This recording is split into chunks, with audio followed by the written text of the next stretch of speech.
Have you ever felt the exact second someone you trusted became someone you feared? I still remember the sound more than the pain, that sharp, hollow crack that didn't even feel real at first, like it belonged to someone else's life. My son in law's fist had connected with my face before my mind could process that he was even angry. And for a breathless moment, I just stood there frozen, stunned, confused, unable to understand how his eyes could be that cold. And before I could steady myself, before I could even ask why, my own daughter, my only child, the baby I once carried against my heart, grabbed me by my hair, her fingers tight and unrecognizable, and dragged me across the hardwood floor like I was a problem she needed to remove. Most people think betrayal is slow and quiet, but sometimes it's loud, sudden, and violent, arriving in a single heartbeat that splits your life into before and after.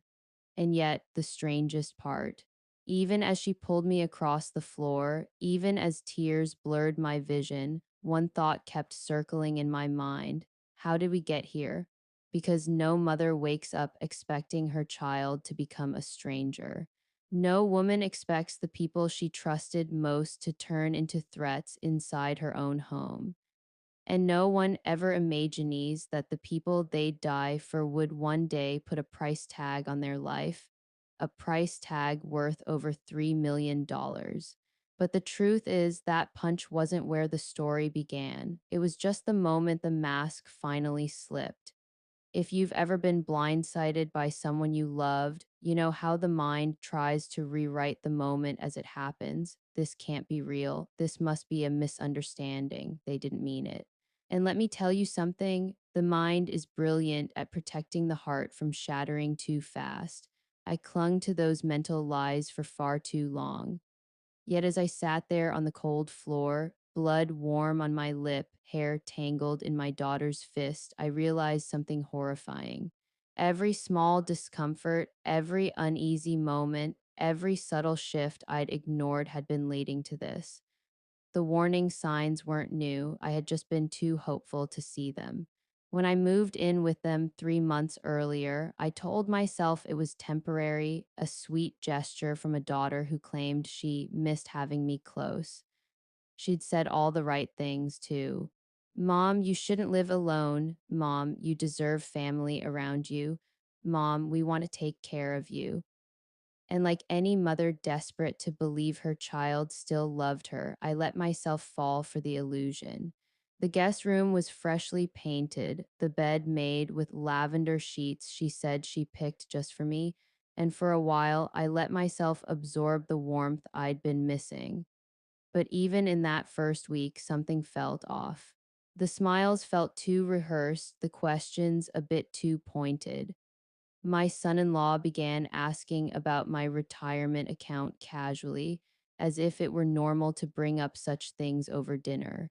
My daughter teased me about forgetting small details, details I hadn't forgotten at all. At the time, I brushed it off as overthinking, but the truth, the undertow had already begun pulling me somewhere dark. If you've ever felt your instincts whisper before your mind was ready to understand, then you know what I mean. There were nights I'd wake up and feel watched. Mornings I'd come downstairs and sense conversations had stopped the moment my footsteps hit the landing. They hit it well at first, the glances between them, the whispers about opportunities, the sudden interest in my passwords, my health, my documents. Looking back now, every sign was a piece of a puzzle that only made sense when the picture was complete. But I didn't know that yet. I was still clinging to the fantasy that I had a daughter who wanted her mother back in her life, not a daughter who was setting the stage for something unthinkable. And maybe you felt it too, that quiet twist in the gut when something is wrong, but you can't prove it, can't name it, can't stop it. That faint, sinking feeling that the warmth around you isn't love at all, but calculation. Their tone changed subtly, their politeness sharper, their concern just a little too exaggerated. I started noticing receipts printed with my share circled in red, belongings moving from where I'd placed them. conversations about future planning that felt more like gentle nudges towards surrender. And yet, even then, I didn't imagine they could hurt me. Betrayal from a stranger wounds the pride, betrayal from your own child wounds the soul. So when my son in law hit me, when the impact knocked me sideways, it wasn't just the physical blow that broke something. It was the realization that the man who married my daughter, the man I welcomed into our family, had no hesitation raising a hand to me. And when my daughter grabbed me by my hair, dragging me across the floor with a fury I had never seen in her eyes, that was the moment the truth became undeniable. They hadn't simply lost their tempers, they had lost their humanity. But do you want to know the most chilling part? That moment wasn't rage, it was desperation, because by then they knew something I didn't, that I had already disrupted their perfect plan to claim the over $3 million they thought would soon belong to them. And the violence, it wasn't random. It was a reaction to a plan beginning to collapse. And you might be wondering what plan, how far had they gone? Why were they so desperate? Trust me, you're not ready for the answer yet. I wasn't either. But here's the question that sits at the center of it all. What could drive a daughter to betray the mother who raised her? What could make a man risk everything for a fortune he hadn't earned? And what happened after that moment, the moment when someone finally dialed 911. Because let me tell you, that call didn't end the story, it started the unraveling. And the craziest part, the punch was the least shocking part of what they did. The real betrayal began long before the violence, buried beneath smiles, secrets, and a plan worth millions. Have you ever stepped into a place that felt warm on the outside, but somehow cold underneath the walls? When I first stepped into my daughter's house that spring afternoon, the sunlight hit the living room in this soft, golden way that made everything look gentler than it truly was. The hardwood floors glowed, the scent of vanilla candles drifted through the air, and my daughter, my April, wrapped her arms around me so tightly, I almost believed that nothing had ever gone wrong between us. She told me she'd missed me, that the kids needed more time with their grandmother, that her house was too quiet without my stories. And I, foolishly hopeful and hungry for the version of her I once knew, believed her. I believed every word. I believed that after years of distance and strained calls and holidays that never felt quite right, she wanted me back in her life. And maybe the saddest part is that for the first few days, I let myself feel safe. I unpacked my clothes neatly in the lilac colored guest room she'd prepared. I placed my reading glasses on the nightstand beside the little lamp she said reminded her of my old house. I walked around the kitchen humming, remembering the way she used to swing her legs as a girl when she sat on the counter while I cooked dinner. For a moment, just a moment, I let myself pretend we had returned to something familiar, something soft, something like love. But have you ever noticed how a house can feel wrong even while it looks perfect? How something silent moves underneath the paint, under the furniture, under the polite smiles. That feeling crept in on the third morning, so faint I almost talked myself out of noticing it. It started with a simple question at breakfast. April sat across from me, stirring her coffee, too slow, too thoughtful, her eyes not quite meeting mine. Mom, she said in a tone too casual to be truly casual, do you still keep track of all your accounts on paper, or did you switch everything to online access? I paused. I hadn't mentioned my accounts. I hadn't mentioned passwords. I hadn't mentioned anything personal beyond the weather and the kids' latest school art projects. So why ask? I smiled and said lightly, oh, don't worry about my finances, sweetheart. I manage just fine. She nodded, but I saw something shift behind her eyes, a flicker that felt like disappointment. Later that evening, my son in law, Derek, brought it up again. Just curious, Mom, he said. He'd only started calling me Mom after I moved in. Who's your financial advisor? In case you ever need help making decisions. Another casual question that felt like a fishing line. Another smile that didn't reach his eyes. I brushed it off again, but the questions didn't stop. By the end of the first week, I had noticed a pattern. They were always circling back to my accounts, my future, my retirement money, my health. Little hints about planning ahead, about making things easier, about making sure everything is secure. Then the small invasions began. One morning, I found my phone on the opposite side of the room from where I left it. Another day, a receipt from my purse had been unfolded and placed neatly on the dining table. April claimed she found it on the floor, though I knew I hadn't dropped it. And then there were the whispers. I wasn't meant to hear them, but houses built to feel warm always have cracks that let the truth slip through. She's getting older, I heard Derek say one night from the hallway outside my bedroom. It'll be easier soon. And April, with a sigh so heavy it broke something inside me, answered, "We just need her to trust us, that's all." Trust, funny how that word changes meaning depending on who's speaking it. And yet I didn't leave, not because I didn't sense danger, but because mothers see their children through a lens carved out of decades of love. Mothers always think, maybe I misunderstood, maybe I'm overreacting. Maybe she didn't mean it like that. So I stayed. I stayed because I wanted to believe April still had a piece of the girl she used to be inside her. The girl who cried into my shirt when she had nightmares. The girl who held my hand on the first day of kindergarten. The girl who used to whisper, "Mom, you're my best friend." But daughters grow up. Some grow softer, some grow wiser, and some grow into strangers wearing familiar faces. One afternoon, I came downstairs to find April sitting on the couch scrolling through her phone. She jumped a little when she saw me, too fast. Too nervous? Oh, mom, I was just checking your email because you left your phone unlocked on the counter. My email. She said it like it was normal, like it was nothing, like crossing a line was simply housekeeping. I took my phone quietly and said nothing. But inside, something rumbled, a muted warning, the kind you get when a storm is too far away to see but close enough to taste in the air.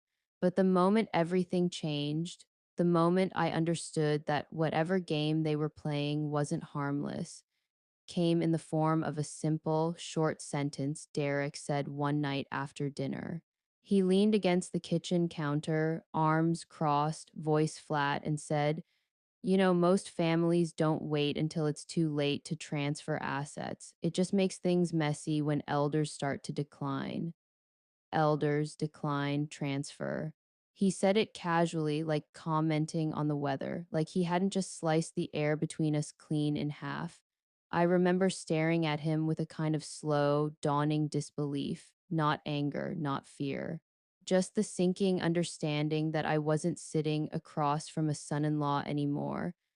I was sitting across from a man evaluating me like a problem, a calculation, a number. Have you ever been in a room and suddenly felt like the walls were closer, the air thicker, your breath heavier?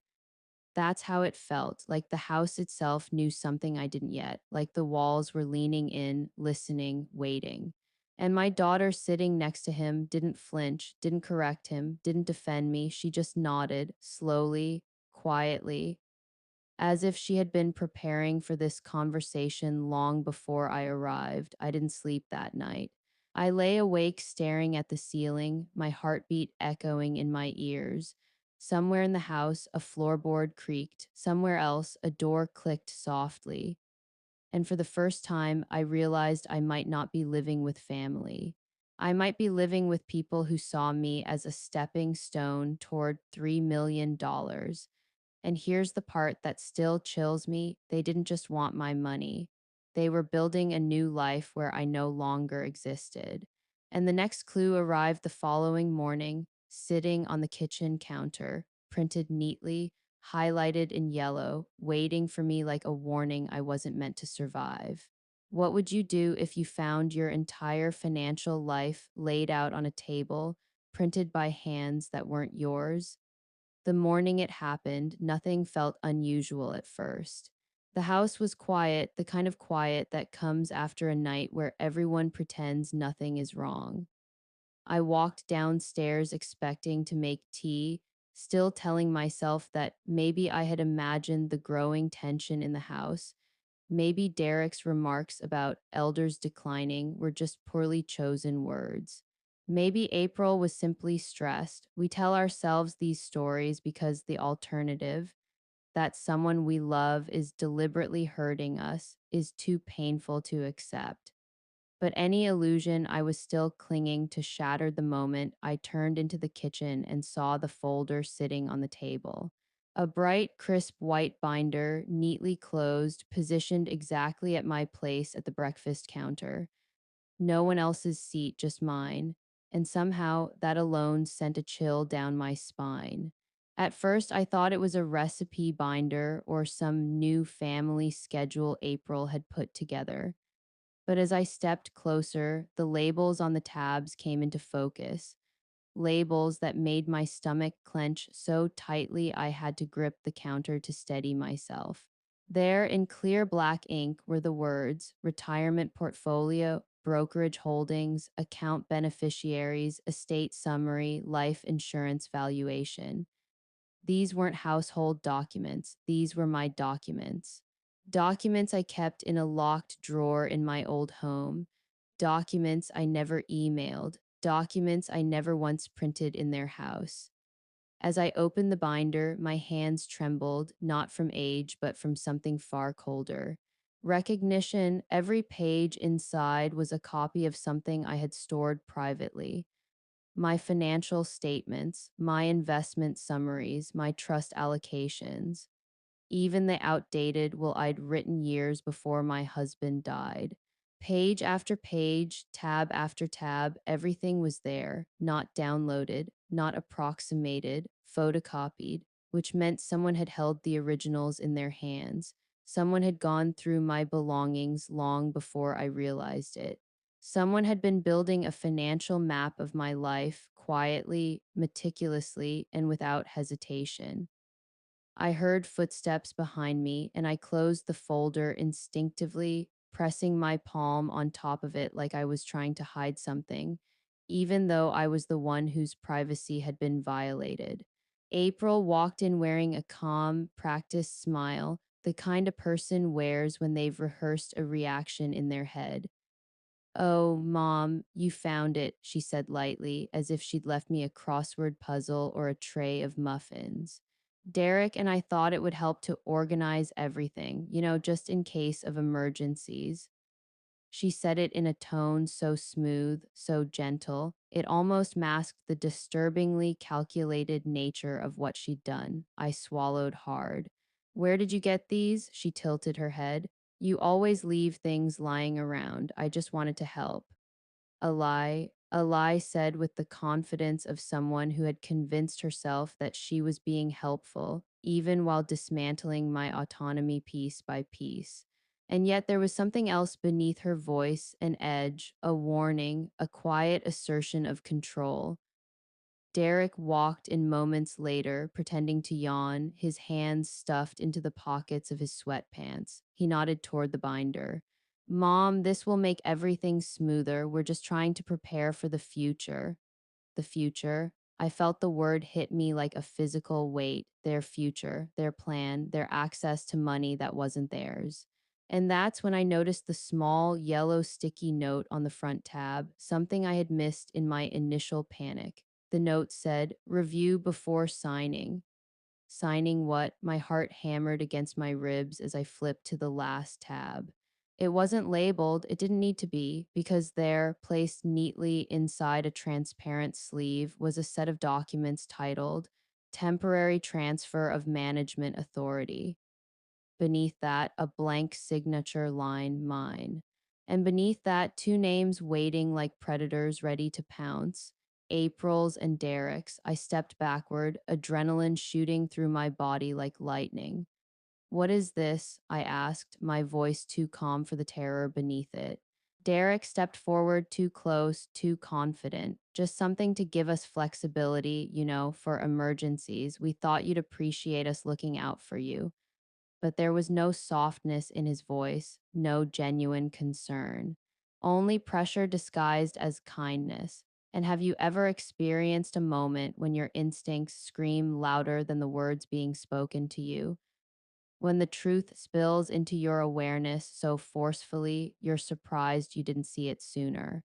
That's what it felt like, a slow, sick understanding that this wasn't about help or love or concern. This was strategy. This was preparation. This was premeditated. I didn't argue. I didn't sign anything. I simply closed the folder, slid it carefully off the table, and said, "I'll look it over." My voice sounded distant, almost like it belonged to someone else, someone older, someone quieter, someone who had just realized she was prey in her own family. April and Derek exchanged a glance so fast most people wouldn't have noticed it, but mothers notice everything. It wasn't a look of concern, it was a look of calculation, like they were adjusting their plan on the fly. And something in that moment told me that refusing to sign didn't stop anything. It just forced them to move to the next phase of whatever they were building behind closed doors. For the rest of the day, the house felt different. The walls felt tighter, their voices more controlled, their questions more pointed. And with every passing minute, I felt the floor shift under my feet. The binder hadn't been an accident. It wasn't a suggestion. It was a message. "We know more than you think. We've prepared more than you realize, and you're running out of time." That night, I didn't sleep. I lay awake listening to footsteps outside my room, soft murmurs in the hall, the quiet closing of doors that should never have opened. And at midnight, as I checked the binder again under the small glow of my bedside lamp, I noticed something I hadn't seen before: faint, half erased pencil marks on the signature line. My signature, practiced, rehearsed, replicated. That was the moment I understood the truth at its deepest, coldest level. They didn't just want control, they wanted my identity, and they were willing to practice taking it. And the next warning didn't come from a document, it came from a shift in the air the following week, when the house stopped pretending and the danger finally stepped into the open. Have you ever had someone look at you with a smile, and yet every instinct in your body whispered that the smile wasn't for you, but for what they hoped to gain from you? Something shifted in the house after the binder incident. The change wasn't dramatic, not loud, not explosive. It was quiet, controlled, careful, like the precise turning of a lock behind me. When I first moved in, April's smile had seemed warm, welcoming, maybe even honest if I squinted at memories hard enough. But now that same smile stretched too long, too wide, as if she were studying the corners of my expression, searching for cracks, checking if I had begun to catch on. And Derek, always nearby, hovered like a shadow that pretends to be harmless until you realize shadows only exist when something is blocking the light. Each day after that morning, they watched me more openly. I would walk into a room and conversation would stop. I would set my purse down and return minutes later to find it placed somewhere else, as though the house itself was trying to tell me I wasn't imagining things. That binder had not been a gift, it had been a test, a probe, a measurement of how compliant, how trusting, how easily molded I could be. And when I didn't immediately fold, when I didn't sign, when I didn't swallow their intentions quietly, they recalibrated. It began with April's sudden, exaggerated concern over my health. "Mom," she would say in a sing song voice she used to reserve for calming toddlers, "you've been looking tired lately. Are you sleeping? Are you eating enough? Maybe you're overwhelmed. Maybe you're forgetting things again." Again, that tiny word was a hook she kept tossing at me, each time pulling harder. She asked about my medications with too much interest. She asked about my memory with too much frequency. Then she started offering to help with my pill organizer, insisting she could refill it so I wouldn't get confused. Confused, forgetful, declining. These were the words she was planting like seeds, as though she were preparing evidence for a future she wasn't ready to name out loud yet. Derek played his part differently, less nurturing, more strategic. He asked pointed questions about my doctor, about when I last had a cognitive test, about who had power of attorney in case something ever happens. And if I hesitated for even a second, he would raise his brows and nod as if he were confirming a private suspicion. And then the small invasions escalated into something darker. One afternoon, I opened my nightstand drawer and found my passport lying on top of my journal, a passport I had hidden, wrapped in a scarf underneath old birthday cards. I hadn't touched it since moving in, and yet someone had not only found it but placed it out in the open, as if to let me know they could reach anything I tried to protect. That night, when I asked April if she'd been in my room, she smiled a tight little smile and said, "Mom, you must have forgotten where you put it." Forgotten, the weaponized word again. Have you ever felt someone rewriting your reality in real time? Like they were trying to create a version of you that suited their agenda better than the truth. That's what it felt like. A slow, deliberate erosion of who I was mentally, financially, physically, one insinuation at a time. And then came the conversation that would have sounded harmless to anyone else, but to me, it felt like someone placing a hand on the back of my neck. We were sitting at the dining table, and April brought out a stack of printed brochures and articles, all about estate planning for seniors, the dangers of disorganized finances, how families suffer when elders refuse to prepare. She laid them out like a dealer laying out cards in a game I never agreed to play. "You don't need to worry about anything," she said with a rehearsed softness. "We just want to help you get things in order. Families avoid so much conflict when everyone is on the same page." Derek chimed in with a casual, "And your accounts are so complex. If something happened tomorrow, it would be chaos." Something happened. Decline, confusion, forgetfulness. Their vocabulary was narrowing into a single narrative, one where my autonomy evaporated and their control expanded. That night, I overheard the conversation that cemented my fear. I had stepped into the hallway to get a glass of water when I heard Derek's voice drifting up the stairs. "She's hesitating too much. We need to move quicker." Move quicker. About what? Then April's voice, tight and frustrated. "She trusts me. She just needs to feel safe. We can't scare her into signing anything." Signing, my heart thundered. This wasn't paranoia. They were talking about me, planning around me, strategizing like my life was a chessboard. And the most horrifying part, April didn't sound reluctant. She sounded impatient. When I returned to my room, I locked the door for the first time, not because I thought it would keep them out.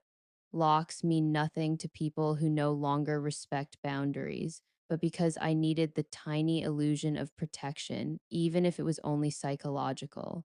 Lying there in the dark, I replayed the last few weeks over and over until the truth clicked into place with a clarity that felt like ice in my veins. They weren't just trying to guide me. They weren't just trying to prepare for the future. They were building a case, a narrative, a justification, a portrait of an aging woman who needed help managing her affairs, who might not be fully capable anymore, who required someone else, conveniently them, to step in. The next morning, the shift became unmistakable. My medication bottle had fewer pills than it should have. My coffee tasted faintly bitter, enough to catch my attention, not enough to explain. My laptop password had been changed accidentally. And then April, with her sweetest, softest, deadliest voice, said, "Mom, you didn't take your evening pills last night. You must be forgetting again." But I remembered clearly. And at that moment, it hit me like a blow to the chest. They weren't waiting for me to decline. They were manufacturing the decline. Have you ever felt the ground under you tilt? As if your reality has been tampered with so many times that you start questioning your own memory. That's where I was, and April could see it in my eyes. She leaned forward and placed her hand on mine, the same hand she once used to braid my hair when she was little, and said, "We're here for you, Mom. Just trust us, trust." The word tasted poisonous. For the rest of that day, they hovered, they observed, they spoke to me slowly as if I were fragile, brittle, breakable, fading. And something inside me hardened. I didn't say a word. I didn't confront them. I didn't show fear. I simply watched them watching me because it was suddenly, painfully, unmistakably clear they weren't guarding me. They were grooming me for control, for access, for millions. And I realized I was running out of time. But the house wasn't done revealing their intentions because the next sign of danger didn't come from their words or their smiles. It came from a single mistake they made with my medical pills that nearly cost me everything. What's the exact moment when fear stops whispering and finally screams the truth at you? It happened on a night that started perfectly ordinary, quiet, still, the kind of night when the air feels so heavy you can practically hear your own heartbeat. I had spent most of the day pretending not to notice the new ways April and Derek were monitoring me, pretending not to notice the medication bottle that suddenly didn't add up, pretending not to notice the long, assessing looks they exchanged when they thought I wasn't watching. But denial has a short shelf life, and by the time the sun dipped behind the trees, the house felt so charged with tension it was as if the walls were holding their breath. I went to my room early, locking the door for the second night in a row, a habit I knew they had noticed because April had mentioned it lightly at dinner. "Mom, you shouldn't lock your door. What if something happens and we need to get to you?" The way she said need to get to you sent a cold pulse down my spine. So, yes, I locked the door and I double checked it. And then I sat on the edge of my bed, pulse drumming in my ears, trying to calm myself enough to sleep. But sometime past midnight, when the house had settled into its unnatural quiet, when the only sound was the faint hum of the refrigerator downstairs, I woke up abruptly. Not because of a noise, but because of a feeling, an unmistakable primal sense that something was wrong. I couldn't explain it then, but it was the same instinct a woman gets when someone stands too close behind her in a parking garage. A tightening in the chest, a warning built into the bones. I listened. Nothing, no footsteps, no creaking floorboards, no whispers behind the door, but still the feeling grew stronger. I stood slowly, afraid to make sound, and moved toward my dresser, where I kept a small lined pouch containing essentials I didn't trust to leave lying around anymore. I pulled it out, my ID, my backup phone, my emergency cash, the number of my attorney written on a folded post it, except something was off. The pouch was lighter, too light, my breath hitched. I poured the contents out onto the bed.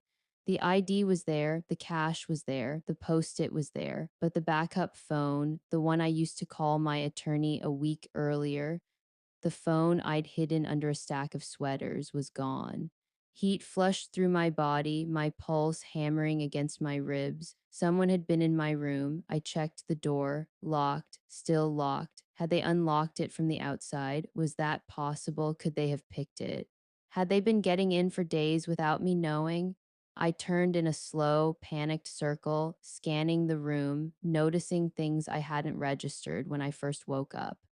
My suitcase was unzipped by an inch. My jewelry box was crooked. And when I opened my top drawer, I found something that made my knees weaken. My medication organizer moved from beneath my bed to the drawer, its compartments opened, several days jostled out of order. That was it. The moment fear didn't whisper anymore, it screamed. Someone had gone through my personal belongings. Someone had touched things that only I ever touched. Someone had rummaged with intention. I didn't need a confession. I didn't need a fingerprint. A mother always knows when someone has crossed a line they never should have crossed. My chest tightened as I forced myself to breathe slowly.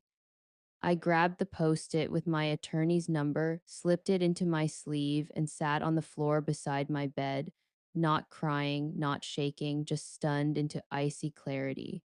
I knew then that whatever April and Derek had planned had moved into its next stage. I had refused to sign the documents in the binder. I had shown hesitation. And people who prepare meticulously don't wait forever, they adjust. They escalate about an hour later when I finally gathered the courage to stand. I heard soft footsteps outside my door, slow, measured, careful. The kind of footsteps someone makes when they want to be silent but not invisible. Derek. I knew his walk. He paused outside the door, then walked away. But that pause told me everything. They wanted to know if I was awake, if I was moving, if I had discovered what they had done. I didn't sleep for the rest of the night. I sat in the dark, gripping my set of spare keys, waiting for morning like it was an exit door I might never reach. When the sun finally rose, I walked downstairs pretending nothing was wrong, pretending I hadn't noticed the intrusion, pretending I still believed their lies. Derek sat at the island counter, scrolling through his phone, and glanced at me with that smug, unsettling calm he always wore when he believed himself in control. April greeted me with a cheerful, overly bright good morning, Mom, but her eyes scanned my face quickly, searching for something fear, confusion, weakness. I gave her nothing, absolutely nothing. She had no idea I was already planning to leave. Later that afternoon, when they went grocery shopping, I moved quickly. I opened the hidden compartment beneath my suitcase where I had stashed documents weeks ago, duplicates of my trust papers, financial summaries, the contact list for my advisor, and the only copy of my husband's notarized letters. And like a punch to the stomach, I saw the lining torn open, the flash drive I'd hidden there gone, the one containing digital copies of everything, the one with proof of my accounts, the one I needed most. What do you do when someone steals the evidence you were saving to protect yourself? I didn't panic, not outwardly, but inside something snapped like a rope that had been pulled too tight for too long. That flash drive was more than a physical object. It meant they had found the one hiding place I truly believed was safe. They had breached the last layer of privacy I had. I knew what had to be done. I reached behind the bookshelf where I had taped a tiny burner phone back when I first sensed danger creeping into the halls. I powered it on, hands steady, steady for the first time in days. My attorney answered on the third ring. I didn't waste a second. I told him everything: the missing phone, the moved medications, the binder, the signatures, the break in, the torn suitcase lining. He didn't sound shocked, only firm. Pack only what you need, he said. Leave tonight. I'll send someone tonight. I packed the essentials into a small bag, ready to slip out when the driver arrived. But fate had one last twist waiting for me, because as I descended the stairs just before dusk, bag in hand, thinking I would slip out unnoticed, I froze. Derek stood in the doorway, and dangling from his hand, pinched between his fingers like a trophy, was my missing flash drive. He smiled, a slow, cold smile that told me he thought he had already won. But he didn't know that I was no longer running from them. I was about to outmaneuver them in a way they never saw coming. Have you ever looked into someone's eyes and realized they weren't hiding their intentions anymore because they believed you were already defeated? When I saw Derek standing there in the doorway, holding my flash drive between two fingers like a hunter displaying a catch, something inside me went unnaturally still. Not panicked, not shocked, just still, the way the air gets before a storm collapses onto a field. His posture wasn't tense, it was relaxed, almost bored, as if he had been waiting for this moment, as if he enjoyed the way my breath caught in my throat. Lose something? He asked, and the casualness in his tone made my skin crawl. He wasn't curious. He wasn't confused. He was confident, too confident, like a man who believed the board had already been set and every piece was under his control. My flash drive, the one containing scanned copies of my will, my trust documents, my investment breakdowns, my late husband's letters, evidence of everything I owned and everything they were circling like vultures.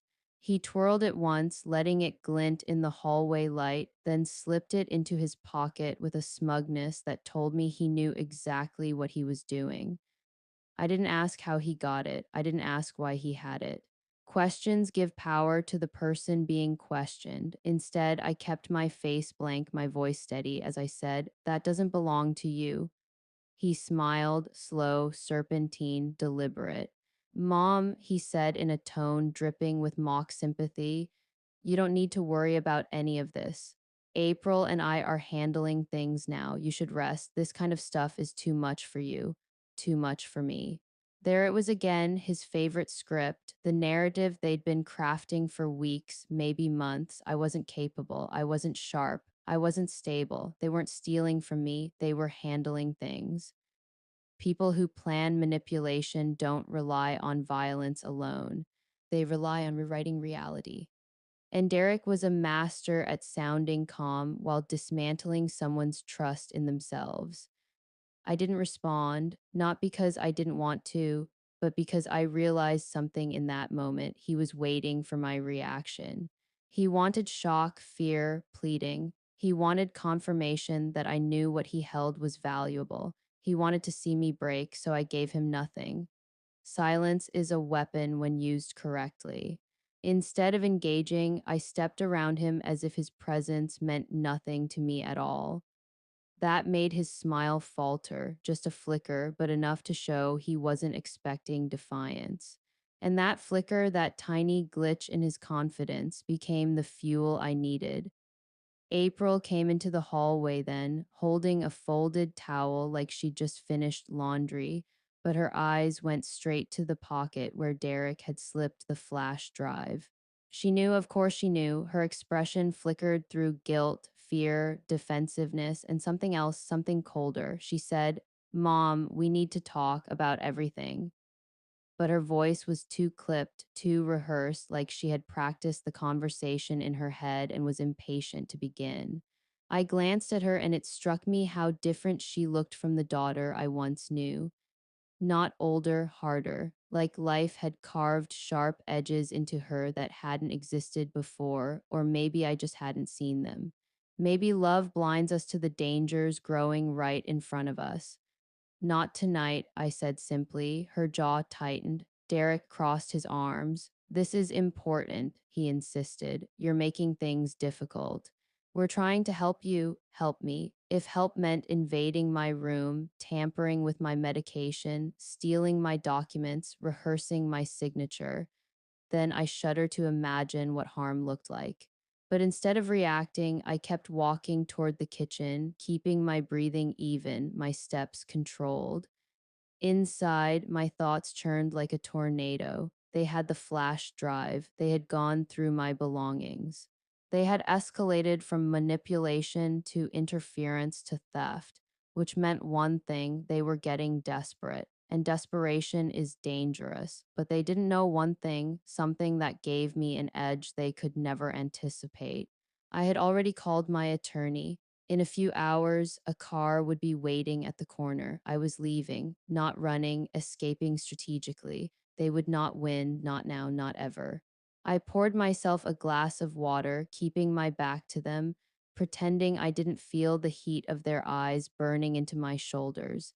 They were waiting, hovering, watching for signs of weakness, confusion, fear. "Mom," April said finally, voice tight, "you've been acting strange. Maybe it's stress. Maybe it's—" "I'm fine," I cut in gently, calmly, firmly, but they didn't want calm. They wanted compliance. April stepped closer, lowering her voice as if speaking to a child. We love you. You know that. We just want to make sure your affairs are handled properly. Affairs, another word they use too freely, as if I were already half gone. As if my life were a pile of paperwork waiting to be sorted. Derek added, "You need people you can trust. We're your family." But something about the way he said trust made the words sound like a trap. I lifted my glass slowly and took a sip, pretending to consider their words. Internally, I was counting the hours, the minutes, the seconds until I could walk out of that house and breathe air that wasn't contaminated by someone else's agenda. And then suddenly, almost imperceptibly, the atmosphere around us shifted. Derek leaned on the counter, blocking the exit behind him. April stood closer than she ever had, her posture too tense to be comforting. They weren't just having a conversation, they were cornering me, encircling me, testing how much resistance I had left. But if they thought fear would weaken me, they forgot one thing: women who survive betrayal don't crumble, they sharpen. I placed my glass down and looked at them both, not with panic, but with something steadier, stronger, older. Mother strength, survivor strength, the kind of quiet power people underestimate until it is far too late. And I saw it hit April in that moment, the realization that I wasn't as malleable as she thought. Her eyes flickered, Derek's jaw clenched. "We'll talk tomorrow," I said, walking away before either of them could stop me. And as I reached my room and closed the door, I didn't lock it this time. No, I wanted them to wonder why. I had the upper hand now, not because I was stronger, but because I finally understood who they really were. And they had no idea that in just a few hours I would be gone.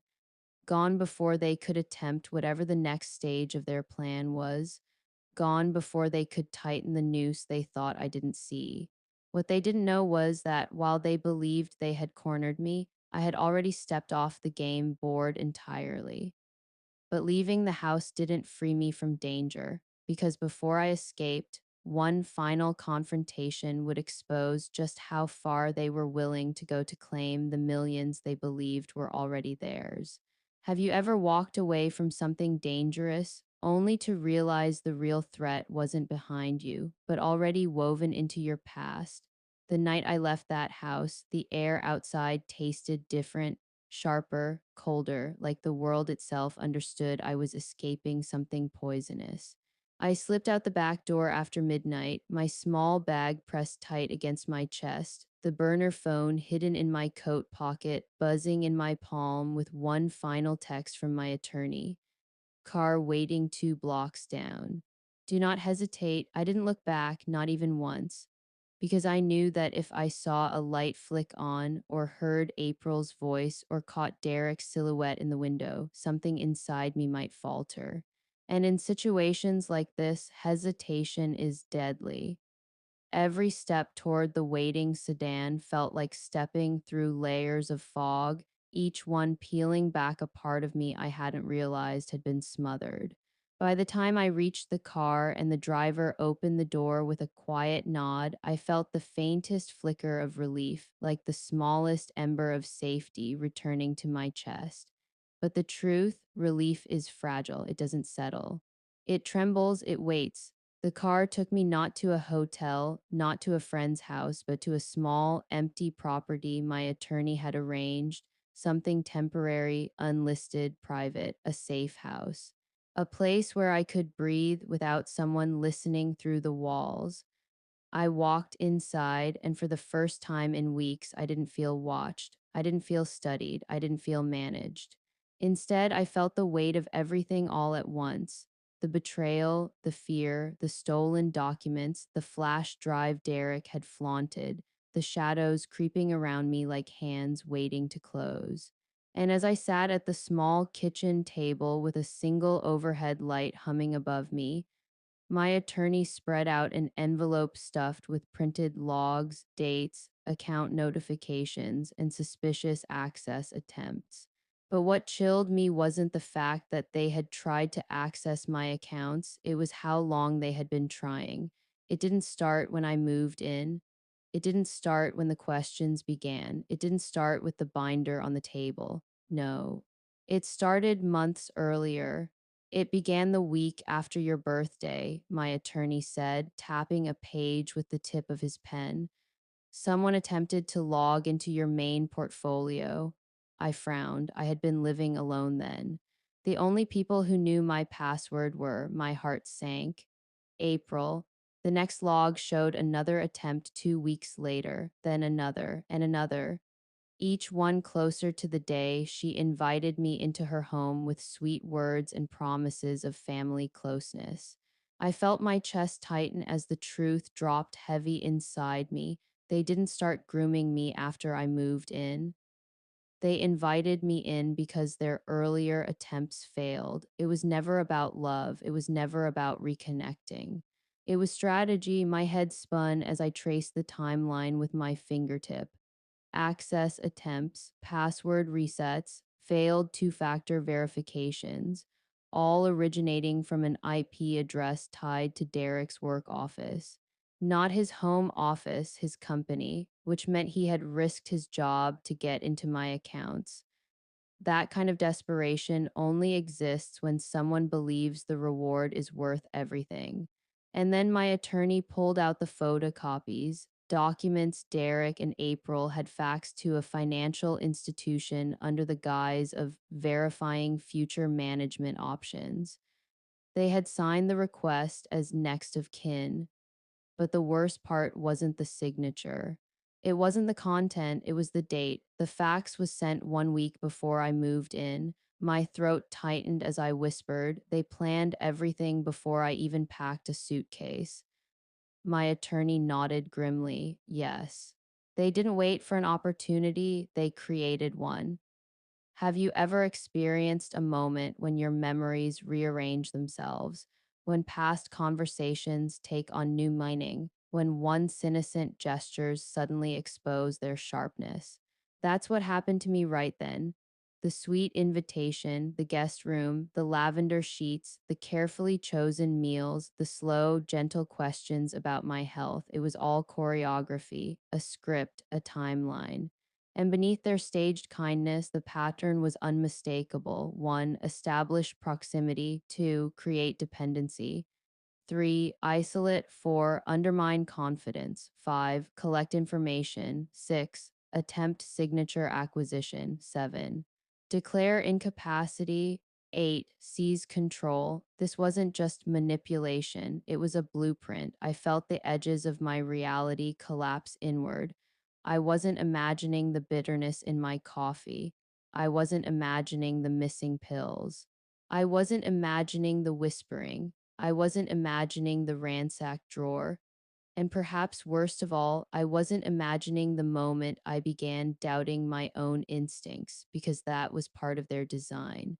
When people want to control you, they don't start by attacking your strength, they start by weakening your perception of your strength. My attorney paused then, giving me space to absorb the information, but my mind was already racing ahead. If they had been planning this for months, then I wasn't the first step. They were already deep into execution. And that meant they weren't going to stop just because I left the house. People who want millions don't give up when their target walks away. If anything, they get more determined. Tomorrow, my attorney said gently, we're putting a full security freeze on every account. All transfers will require in person verification. We're locking things down. I nodded, but something in my chest remained uneasy because locking down accounts protects money, but what protects a person? As I lay on the stiff mattress of the safe house that night, staring at the ceiling, I heard the faint ticking of a wall clock. Every second felt like a countdown, not toward safety, but toward the next move they would make. I kept replaying the moment Derek held the flash drive in his hand. His confidence, his arrogance, his certainty that he had me cornered, but he didn't know I had already taken action. And he didn't know investigators were about to trace those failed login attempts straight back to him. Just as my eyelids finally began to grow heavy, my burner phone buzzed again. One message from my attorney: be prepared. Once we initiate the protective actions tomorrow, they will realize they've lost access. That's when people like Derek tend to get unpredictable. I stared at the message until the words blurred. I had feared the house. But now I feared something much worse. What happens when manipulative people realize their perfect plan is collapsing? And the very next morning, as the banks locked down my accounts, April and Derek made their boldest move yet. A move so shocking it didn't just expose their motives, it triggered a legal war they thought they could win. What would you do if you woke up one morning and discovered someone had filed papers to take away your entire life while you were still very much alive? The morning after we locked down my accounts, after every bank and brokerage sent confirmation codes and alerts, my attorney warned me things would escalate, and I thought I was prepared. I truly did, but nothing prepares you for the moment your own blood, your child, signs documents declaring you mentally unfit. I was sitting at the small safe house kitchen table, sipping tea that tasted like boiled paper from the cheap bags provided, when my attorney arrived with a thick envelope. He placed it gently in front of me, but his eyes told me it wasn't gentle news. I opened the envelope expecting more logs, more access attempts, maybe even evidence of a forged signature. What I found instead made my stomach twist so violently I had to grip the edge of the table just to stay upright. It was a petition, filed in county court at 8:14 a.m. by April and Derek together. A petition requesting that I, a woman who managed her finances flawlessly for decades, who ran a home, raised a child, handled every major life crisis, be declared mentally incompetent, legally incapable, unable to make decisions about my own health, finances, property, or future. They requested emergency guardianship, temporary conservatorship, immediate access to manage assets before further decline causes financial mismanagement. The language made my hands shake. Decline, confusion, forgetfulness. All the words they had been planting like seeds were now blooming on legal paper, in cold ink on record. They listed examples, fabricated ones, claiming I repeated questions often, misplaced dangerous items, forgot appointments, struggled with comprehension. They described me like I was wandering barefoot in traffic, lost in my own mind.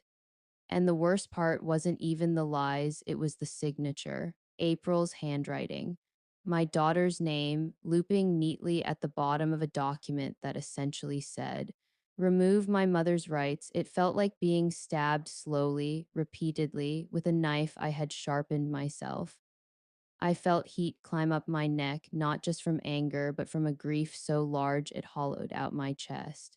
How could she do this? How could she stand in front of a clerk, fill out forms, sign her name, and hand over a petition meant to legally erase me? And then I remembered the flashes, the uneasy smiles, the staged concern, the exaggerated confusion, the hovering. She hadn't woken up and decided this. She had been preparing for this. She had rehearsed this betrayal. What do I do? I whispered, unable to tear my eyes away from the paper. My attorney leaned forward, voice steady, grounding. You fight. And you're going to win. He explained that these petitions often succeed, not because they're true, but because elders don't know how to defend themselves, because they don't have representation, because they're isolated, because the petitioners are family. But Derek and April had underestimated something. I wasn't alone. I wasn't confused, and I had already gathered evidence that painted an entirely different picture. Still, walking into that courtroom felt like wading into an ocean with weights tied to my ankles. The hallway was cold, echoing with quiet murmurs and shuffling papers. My legs felt heavy as I approached the double doors, and I thought, if I collapse here, they win. That single thought held me upright. Inside, April sat on a bench wearing a soft cardigan and a carefully neutral expression, an outfit chosen for sympathy. Derek sat beside her looking smug, like a man confident he was minutes away from collecting a prize. When April saw me, her eyes flickered, not with guilt, but with surprise that I had shown up. Maybe she expected fear to keep me away. Maybe she truly believed I was the fragile woman they described in their petition. But I walked past them without slowing, without acknowledging, without letting my gaze soften. A mother's love may run deep, but betrayal builds walls even deeper. The hearing began quickly.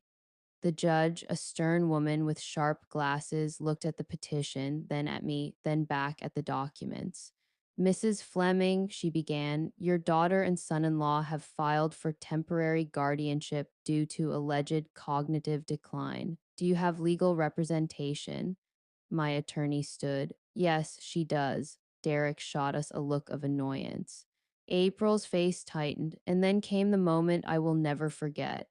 My attorney calmly unfolded a stack of printed access logs, IP addresses, unauthorized attempts, timelines of suspicious activity, evidence of tampering, things April and Derek had not expected anyone to find. And as he spoke, their expressions shifted. Derek started fidgeting. April's jaw clenched so hard I saw a muscle twitch. The judge raised an eyebrow. These actions, my attorney said, indicate deliberate attempts to access Mrs. Fleming's accounts. Mrs. Fleming is not confused, she is being targeted. Then he presented the phone records showing my late night call to him weeks earlier, the duplicated documents, the moved medications, the binder, the forged practice signature, the psychological coercion techniques, the timing of their petition exactly 24 hours after access was frozen. The judge's expression shifted from neutrality to concern, not for them, for me. Finally, the judge addressed April. Mrs. Collins, do you have any evidence of your mother's alleged decline? April opened her mouth, closed it, looked at Derek, looked back at the judge. She forgets things, she stammered weakly. The judge wasn't impressed. Such as April froze, Derek stepped in, she misplaces items, she gets confused. Or, my attorney said calmly, someone is moving her belongings intentionally. The silence was suffocating. Then the judge delivered the blow they never saw coming. Petition denied immediately, and I am referring this matter for further legal review. April's face crumpled. Derek's jaw snapped shut. And I, after everything, exhaled for the first time in weeks. Not a sigh of relief, a sigh of clarity. They didn't just fail, they exposed themselves. But the victory came with a warning my attorney whispered as we stepped outside. They won't accept this. People this invested don't stop when a judge tells them no. Be prepared. And he was right because the very next day, their actions didn't calm, they intensified. They shifted from legal manipulation to something far more unpredictable. Because losing in court didn't break their plan, it broke their patience. And people willing to risk everything for millions never crumble quietly. What if you discovered that the betrayal you survived wasn't the whole story, and investigators were about to uncover pieces you never even knew existed? After the courtroom door shut behind us and the petition was denied, most people would think the nightmare was finally over, that justice had spoken, that April and Derek would retreat, embarrassed or defeated. But I knew better. You can't spend weeks living inside a trap without learning the mentality of the people who built it. They weren't shocked by the judge's decision, they were enraged by it. And people who operate from entitlement don't walk away when confronted, they double down. They adapt, they escalate. So while my attorney and I walked through the courthouse parking lot under a painfully bright sky, feeling the sting of victory mixed with heartbreak, I sensed it. This wasn't the end. This was the start of a different kind of battle, one where their desperation would stop pretending to be love. The next morning, my attorney arranged a meeting with two investigators, people who specialized in financial exploitation, elder coercion, and fraud cases. Sitting across from them in that quiet office felt strange, almost surreal. For years, I handled my finances with precision. I'd been careful, independent, logical. I never imagined a day where strangers in suits would be sifting through pieces of my life to determine how deeply my own daughter had tried to cut into it. And yet, as they began to speak, I felt both fear and clarity tightening together inside me like threads of the same fabric. Mrs. Fleming, one investigator said gently, we reviewed the logs and it appears your case aligns with several red flags we monitor. But there's something else, something we found this morning. That statement was a hook inside my ribs. Something else, what else could possibly exist beyond what I had already lived? I braced myself. The investigator slid a set of printed screenshots across the table. On them were time-stamped access attempts, not from Derek's office, not from their home Wi-Fi, but from another device, another location. A burner laptop, a public network, a pattern of masked attempts clearly intended to hide the user's identity. We believe, he continued, this may not have been their first time accessing someone's accounts. My skin prickled. What do you mean? I managed to ask. He tapped the logs. These attempts began more than 6 months ago, and they weren't limited to your main portfolio. Someone ran search queries on your bank's customer portal using variations of your name, your birth year, even old usernames. He paused. Then, slowly, as if weighing the impact of his words, added, this wasn't impulsive. This was studied, planned, practiced. Planned, practiced, the words echoed in my mind like a pulse, and then something happened that stole the breath from my lungs. The investigator pulled out a paper I had never seen before, a scanned copy of an authorization request sent by Derek to a financial institution claiming he needed to discuss my accounts as my caretaker. The document was dated 3 months before I moved in. 3 months, I stared at it, not breathing, feeling the floor tilt beneath me. Caretaker, I had been living on my own, thriving, completely independent. They had been rewriting my identity long before they tried to physically or emotionally wear me down. My attorney placed a steadying hand on my arm. This is what we meant earlier, he said. They weren't just waiting for access. They had already built the story they planned to present. And suddenly, the entire timeline of my life over the past year rearranged itself. Every uncomfortable moment, every invasive question, every strange shift in April's tone, forming a mosaic of a truth I didn't want to face. The betrayal wasn't born in that house.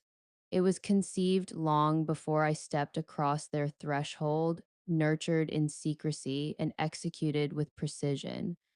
One of the investigators leaned back, folding his hands. Mrs. Fleming, we need you to understand something. People don't attempt gradual manipulation unless they've already decided the outcome they want. And based on what we've seen, the outcome was access to your estate. My throat tightened. All 3 million, he nodded solemnly. At minimum, I felt hollow, not shocked because part of me had known, but hollow in the way that grief hollows a person, silently, invisibly, relentlessly.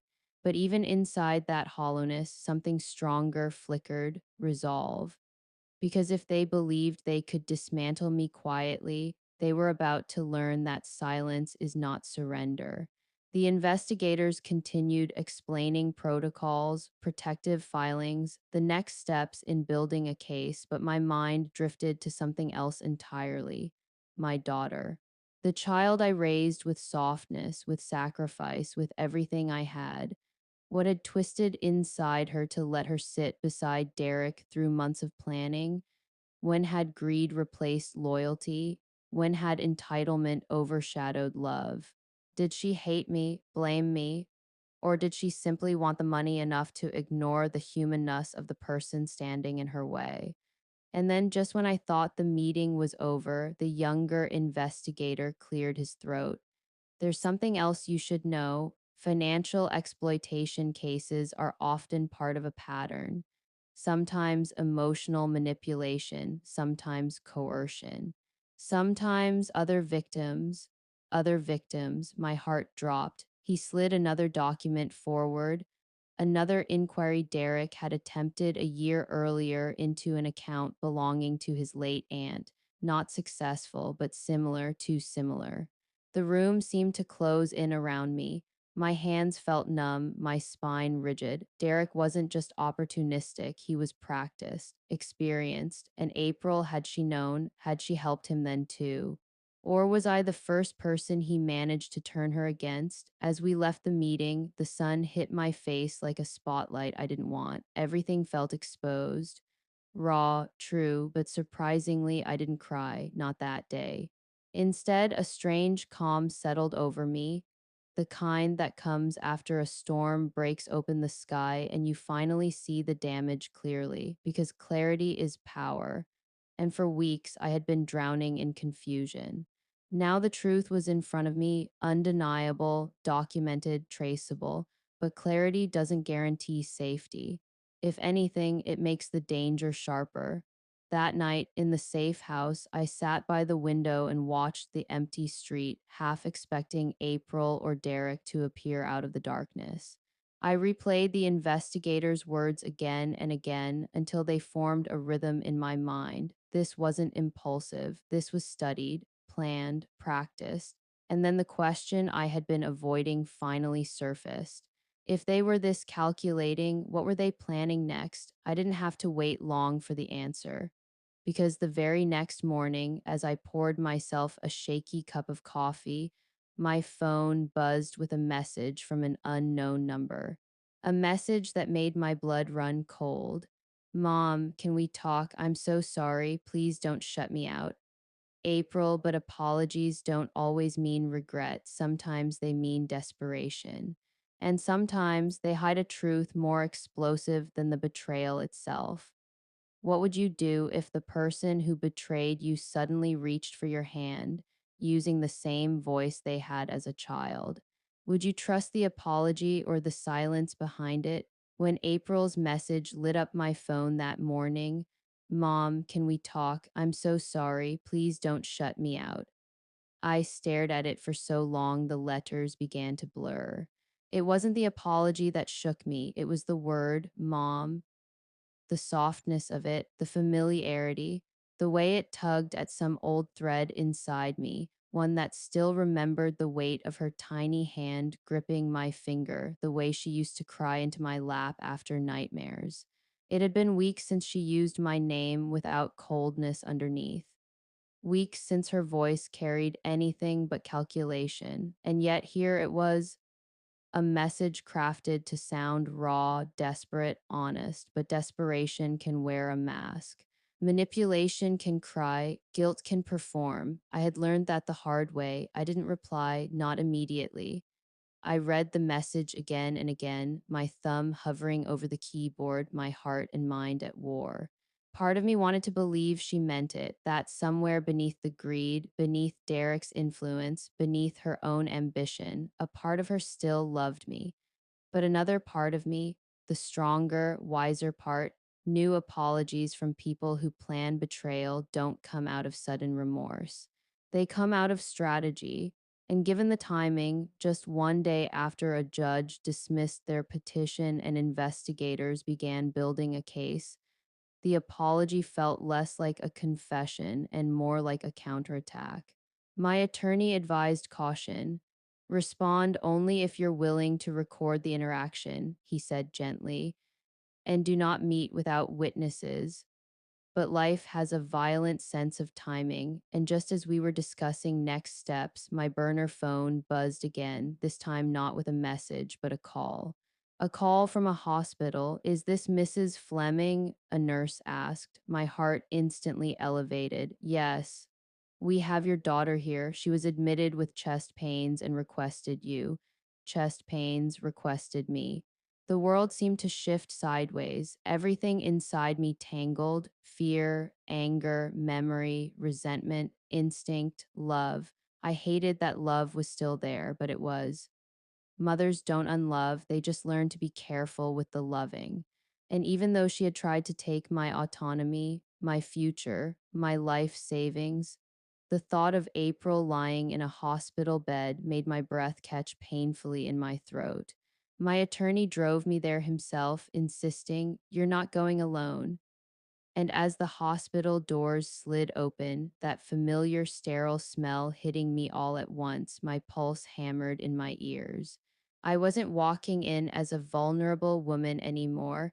I was walking in as someone who knew too much, someone who had survived them, someone who couldn't be fooled as easily now. And then I saw her, April, sitting in a hospital bed, pale, her eyes red from crying, tubes taped to her hand. But what struck me wasn't the medical equipment, it was her expression. It wasn't soft or regretful or even scared. It was cracked, like something inside her had split just enough for the truth to leak out. "Mom," she whispered, her voice trembling in a way I hadn't heard since she was 12. I didn't know what else to do. I froze at the foot of her bed. Not moving closer, not yet. She reached out as if expecting me to take her hand automatically, the way I always had. But I didn't, and that hesitation, small but visible, made her inhale sharply, a quick gasp of pain that wasn't physical. "I'm so sorry," she said, but there was something in her eyes, a shadow of something unspoken, that unsettled me more than her betrayal ever had. Apology alone can't wash away premeditated harm, and yet there was truth in her face. A disturbed, fractured truth. "What are you sorry for, April?" I asked softly, my voice steady even as my heart pounded. She blinked fast, tears spilling. "Everything," she whispered. "The petition, the documents, Derek, he pushed me. He said we had to do it. He said it was for the future. I was so stupid. I didn't want to lose him. I didn't want to lose our life." She choked on her words. "I didn't know it would go this far." Hooks pulled at my heart, but I couldn't let them rule me. "You didn't know," I repeated gently. "Or you didn't want to know?"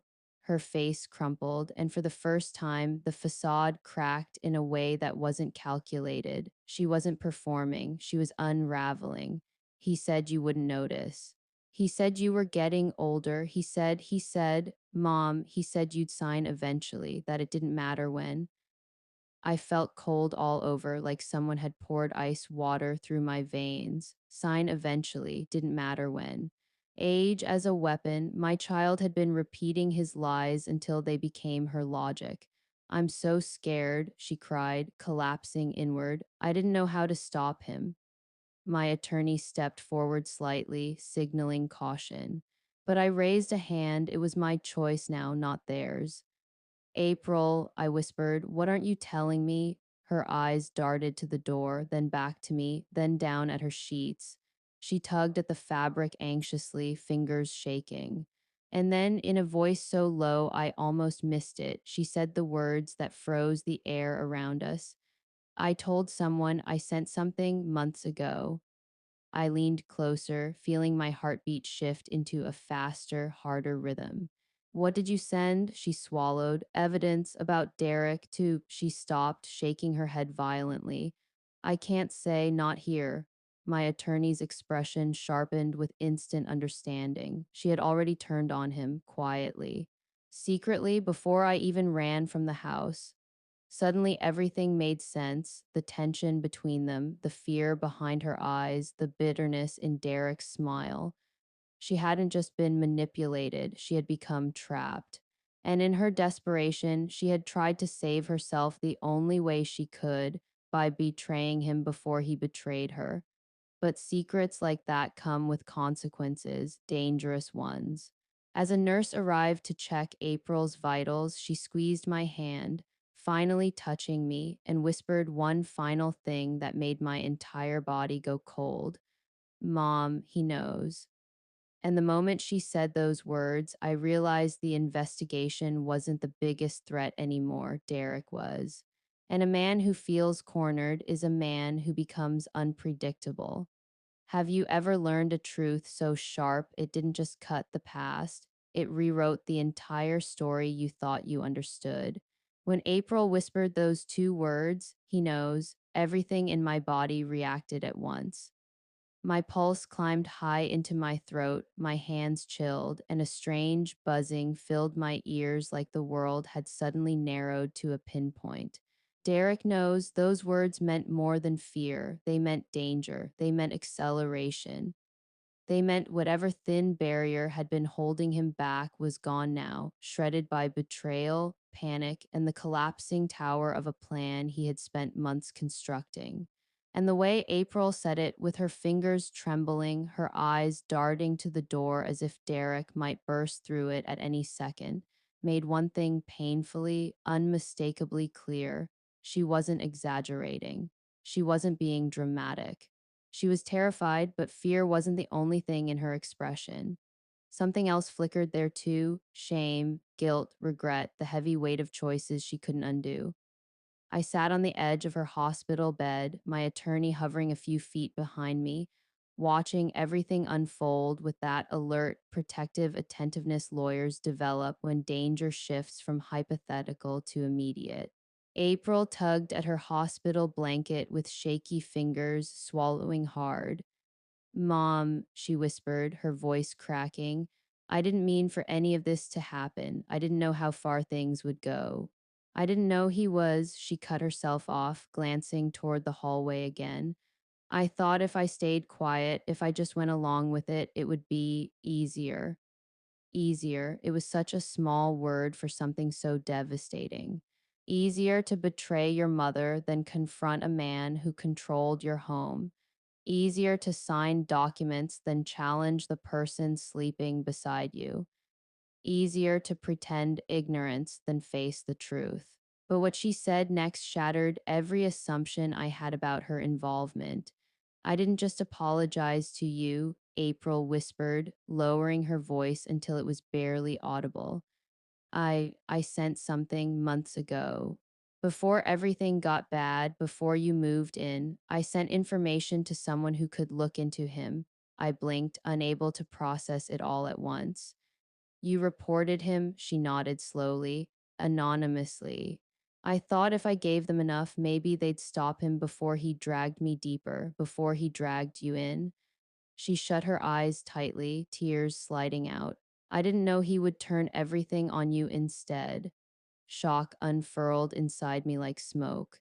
April had reported Derek. She had secretly warned authorities months before I even realized anything was wrong. That revelation rearranged every conversation we'd ever had since I moved in. The tension in her voice, the way she hesitated whenever Derek spoke, the way she avoided my eyes during certain moments, the way her smile never reached her cheeks. She hadn't just been manipulated, she had been afraid, afraid of him, afraid of losing her home, afraid of breaking the fragile fantasy of a stable family she had built around him. And in that fear, she had chosen the wrong target, me. But fear makes people choose from a place of survival, not reason. And I suddenly saw the truth of it. Derek had been the architect of this chaos long before I realized I was stepping into a trap. Who did you send the information to? My attorney asked sharply, leaning forward. April hesitated, chewing the inside of her cheek. Federal, she whispered. Financial Crimes Division. I found a hotline. I sent documents. Screenshots, things I shouldn't have had. What kinds of things? I asked. Her voice dropped to a shaky whisper. Proof of what he did to his aunt, proof of what he tried to do to her accounts, things he covered up. My lungs froze. That matched exactly what the investigators told me. Derek had a pattern, and April had been the first person to expose it. Quietly, secretly, buried under fear. But then she said something even more chilling. I think he found out last week. I don't know how, but when he did, her voice wavered. He wasn't the same. He told me I ruined everything, that I owed him, that if the plan didn't go through, he'd make sure I suffered too. She looked up at me, her face pale and sickly under the fluorescent lights. He blames me for all of it, and if he knows I talked to investigators, if he knows I told anyone, her breath hitched. I felt my stomach twist into a cold knot. Derek wasn't just greedy, he was vindictive, he was unraveling. And cornered men do not fall gracefully, they lash out. My attorney stepped closer, voice calm but urgent. April, has he threatened you directly? She nodded, small and trembling, not in words. Not exactly. What does that mean? I pressed. She swallowed. He took my phone one night, read everything, every message, every note. He erased half my contacts, and then she stopped, staring at the blanket like it contained the answer she dreaded to say. And then he stood over me while I was sleeping. I woke up and he was just watching me, silent. A chill rippled through me so violently I had to brace my hands against the mattress. That wasn't anger, that was intimidation. Surveillance, control, and she had been living in it every day. No wonder she cracked. No wonder she reached out now. No wonder she collapsed into tears when she said, Mom, again, because fear had finally stripped away every story she had used to justify her silence. My attorney exhaled sharply. We need to inform the investigators immediately. This changes everything.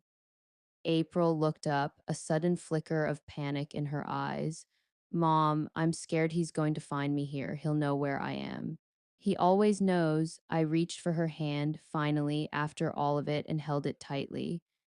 You're safe right now, I said, though part of me wasn't sure if that was true. Hospitals aren't fortresses. And Derek was unpredictable now, reckless, frantic, cornered. A man like that doesn't wait, he acts. My attorney stepped into the hallway to call the investigators, leaving me with April, who seemed to shrink further into the bed, her fear a physical presence in the room. For a moment, silence thickened between us, not the hostile silence of the last few months, but a fragile, aching one. The silence of two people realizing they had both been victims of the same man in different ways.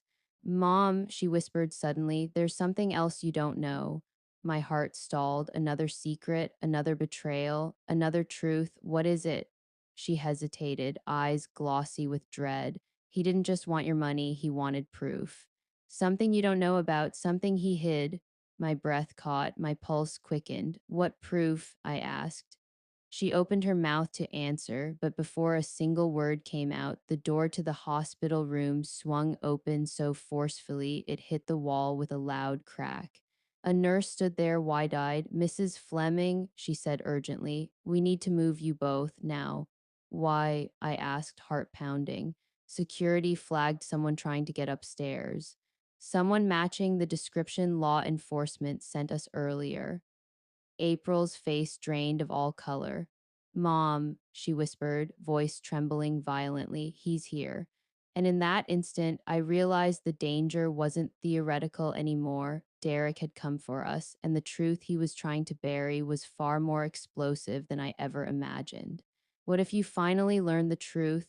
Only at the exact moment the danger you'd been running from was already standing outside your door. The instant the nurse said someone matching Derek's description had been spotted trying to get upstairs, the air in the hospital room shifted so violently it felt like gravity itself tilted. April's hand clamped around mine with a panic so real it pulsed through her fingertips like electricity. My heart hammered against my ribs as if trying to punch its way out. My attorney re entered the room at that exact second, phone still pressed to his ear, and mouthed the words, Security confirmed, it's him. Everything inside me snapped into survival mode, the kind that isn't dramatic or loud, but razor sharp, cold, and immediate. Because in that moment, I finally understood something I had only suspected before. Derek wasn't here to argue. He wasn't here to plead. He wasn't here to salvage what remained of his plan. He was here because he had lost control, and men like him don't accept loss quietly. They destroy whatever threatens them. The nurse ushered us quickly into the hallway, her eyes darting left and right. We have a secured room downstairs, she whispered, but we need to move fast. Every footstep echoed against the sterile floors like a countdown. My attorney stayed beside me, his jaw tight, phone still connected to the investigators. April clung to my arm, trembling so violently I could feel the shakes through my sleeve. The elevator was too slow, too open, too risky, so security guided us toward the stairwell, a dim concrete space that smelled faintly of disinfectant and nerves. As we hurried down the steps, April finally found her voice, breathless and breaking. Mom, the thing I tried to tell you, the proof he hid, it's why he can't let you go. I turned toward her, gripping the railing, adrenaline burning through my veins. What proof, April? She swallowed hard, tears streaking down her face. He created a trust, one that activates only if you're declared incompetent, only if you decline, only if you legally disappear. The words slammed into me like a physical blow. A trust, a hidden trust, one that transferred over $3 million to April and Derek upon my incapacitation. Where is it? I asked, forcing my voice to stay steady. In his files, she whispered, shaking her head. He forged medical notes, fake evaluations, and he planned to submit them the same week he petitioned the court. He said once they approved it, everything would be easy. Easy, the word curdled in my stomach. Suddenly, the months of manipulation crystallized into one deadly truth. They hadn't just been trying to control me. They had been building a legal coffin to bury me alive. The missing pills, the bitter coffee, the whispered concerns about my memory, it all aligned. They weren't waiting for me to decline naturally. They were manufacturing the decline. We reached the lower floor where two security guards met us and hurried us toward a private wing. But before we reached the secured room, a voice echoed from the far end of the hallway, loud, frantic, unhinged. April, we all froze. Derek, he wasn't screaming in rage. He was screaming like someone who had lost the last card in a rigged deck. His footsteps were fast, heavy, approaching. Security reacted instantly, stepping forward, ordering him to stop. But the sound of him, the raw desperation in his voice, made April fold into herself, sobbing. She knew what he was capable of now. She knew the mask was gone. And then he appeared, disheveled, red faced, sweat beading on his forehead. His eyes darted between April, me, and the guards with a wildness that made my blood run cold. You ruined everything, he shouted, his voice cracking. Security stepped between us, hands raised. Sir, you need to leave. But Derek wasn't listening. He lunged forward, and two guards restrained him, forcing him back. He thrashed like a cornered animal. You don't understand. I need that money. You don't know what I've done, what I owe, what he owed, what he had done, the missing piece. My attorney's voice cut through the chaos sharply. Record that, he whispered to me. Every word, but I didn't need to. The hospital security cameras had already documented every second, every confession, every threat, every admission of motive. Derek continued fighting against the guards, spitting out fragments of his rage. I had a plan. She wasn't supposed to fight. She was supposed to sign. She knows too much. She and April are going to ruin me. Let me talk to her. Those words finally sent the last surge of adrenaline through me. Because his mask wasn't slipping, it had shattered completely. By that point, alarms had been triggered. Additional security personnel flooded the hallway. One guard radioed urgently for police backup. Derek still fought, shouting, It's MY money. It should have been mine. She's old. She doesn't need it. And then everything happened at once. A guard managed to pin him to the ground. April collapsed against my shoulder, sobbing. My attorney stepped forward to give a statement. Doctors ushered us backward out of danger. And from behind me, I heard the voice that ended the entire nightmare. a nurse on her radio shouting, 911 has been called. Officers are en route. For the first time in weeks, I felt my body unclench as if a massive, invisible weight finally slid off my shoulders. I wasn't alone anymore. I wasn't defenseless. And Derek's unraveling had become undeniable, documented, and criminal. But there was still one final truth waiting. The document April had mentioned, the hidden trust Derek created, the paperwork meant to legally erase me. Investigators recovered it from his home days later, every signature forged, every clause designed to strip me of my autonomy, every page spelling out a future where I no longer existed. The case didn't just expose their actions, it exposed Derek's entire history. His aunt, failed schemes, hidden debts, previous attempts to access accounts of older relatives, a pattern, a trail. A man who had been practicing manipulation long before he targeted me. In April, she left him. She cooperated with investigators. She apologized again, not perfectly, not with instant healing, but with the humility of someone who finally saw the monster she had chosen to trust. As for me, I reclaimed my life, my accounts, my safety, my voice, not loudly, not violently, but quietly, fiercely, and fully, the way so many women rise when the world underestimates them. Because survival isn't always a dramatic escape, sometimes it's simply the moment you decide your story won't end in silence. And if you've ever walked away from someone you love to save yourself, your story deserves to be heard too.